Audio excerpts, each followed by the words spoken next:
नमस्कार आप सभी को। लास्ट 5 to 6 ईयर्स की बात अगर हम करें तो डाक विभाग द्वारा 2 बार स्पोर्ट्स कोटा रिक्रूटमेंट निकाली गई है। पहला 2021 में और दूसरा 2023 में। दोनों ही रिक्रूटमेंट की बात इस वीडियो में हम करेंगे क्योंकि दोनों की ही ज्वाइनिंग अभी तक कंप्लीट नहीं हुई है। तो चलिए वन बाय वन हम बात करते हैं। सबसे पहले बात करते हैं 2021 स्पोर्ट्स कोटा रिक्रूटमेंट की।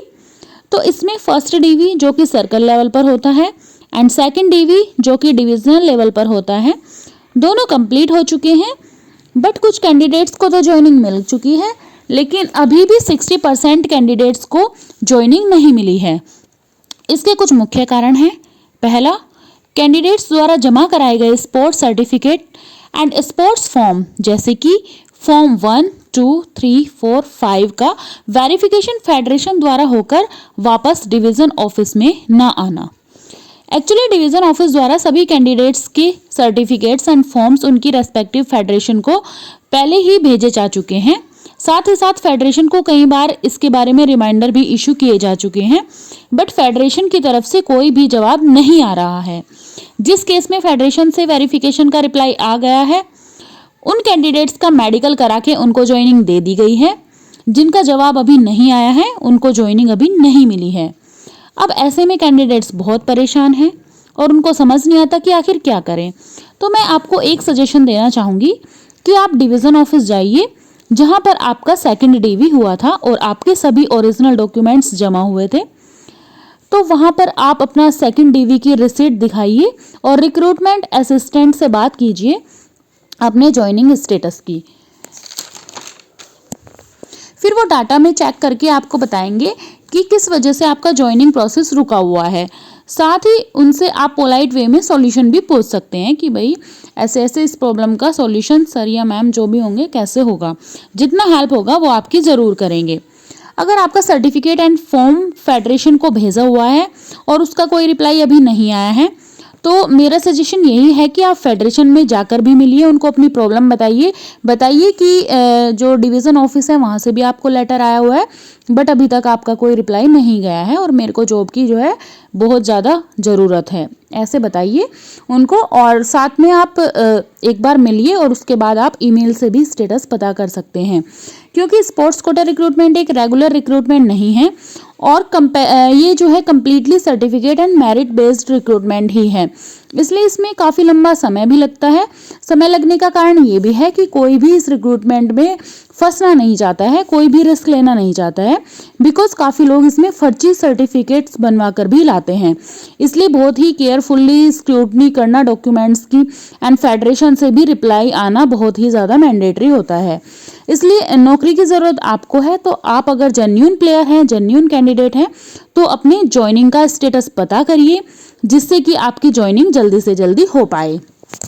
ये तो था फर्स्ट रिक्रूटमेंट जो कि 2021 वाला था, उसकी बात। अब हम बात करेंगे स्पोर्ट्स कोटा रिक्रूटमेंट 2023 वाले की बात, जिसमें कि टोटल 1089 पदों पर भर्तियां निकाली गई थी। Postal assistant, sorting assistant, MTS, postman, mail guard etcetera की। एंड फर्स्ट डीवी की लास्ट डेट जो थी वो 29 फरवरी 2024 थी और उसके बाद से इस वैकेंसी का कुछ भी अता पता नहीं है।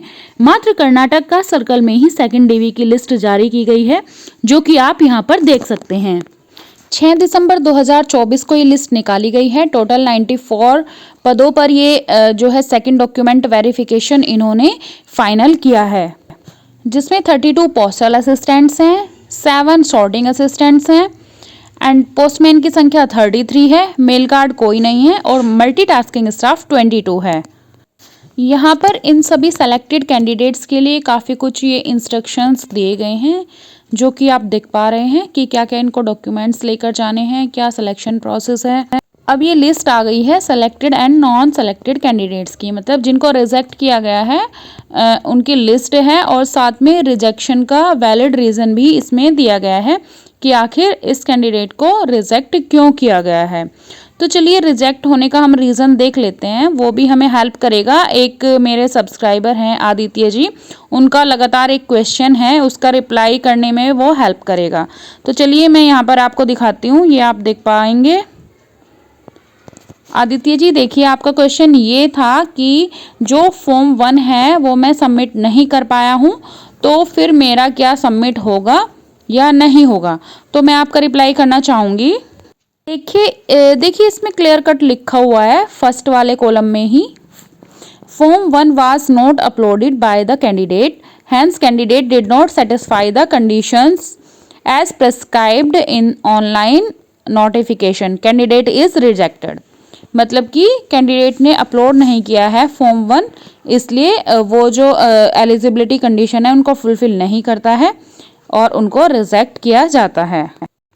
अब हम देखेंगे ये जो 4th रो है इसमें लिखा हुआ है form 1 uploaded by the candidate is not issued by prescribed authority, hence candidate is rejected. मतलब कि जो फॉर्म 1 है वो जिस अथॉरिटी द्वारा इशू किया जाना चाहिए था, प्रिस्क्राइब्ड अथॉरिटी द्वारा, उसके द्वारा नहीं इशू किया गया है, इसलिए भी इनका कैंडिडेचर जो है रिजेक्ट कर दिया गया है। तो ये कुछ इंपॉर्टेंट रीजंस हैं जिनकी वजह से आपका जो सिलेक्शन है वो रिजेक्ट हो जाता है। और अब हम बात करें कि ये 1899 पदों पर जो वैकेंसी निकाली गई थी, इनका सेकंड डॉक्यूमेंट वेरिफिकेशन कब होगा। तो देखिए सेकंड डॉक्यूमेंट वेरिफिकेशन के बारे में सर्कल टू सर्कल अलग अलग टाइम पर ही होगा। अब कोई भी मतलब जो फर्स्ट वेरिफिकेशन होता है सिर्फ वही ऑल इंडिया लेवल पर सेम टाइम पर होता है, बट जो सेकंड वेरिफिकेशन होगा उसके बारे में अभी कुछ कहा नहीं जा सकता है, क्योंकि अभी जो 2021 वाली वैकेंसी है वो भी कंप्लीट नहीं हुई है। तो ये सर्कल टू सर्कल डिपेंड करता है कि कौन सा सर्कल यानी कि कौन सा राज्य जो है कब इसको करना चाहेगा। तो इसके बारे में अभी कुछ भी कहना संभव नहीं है।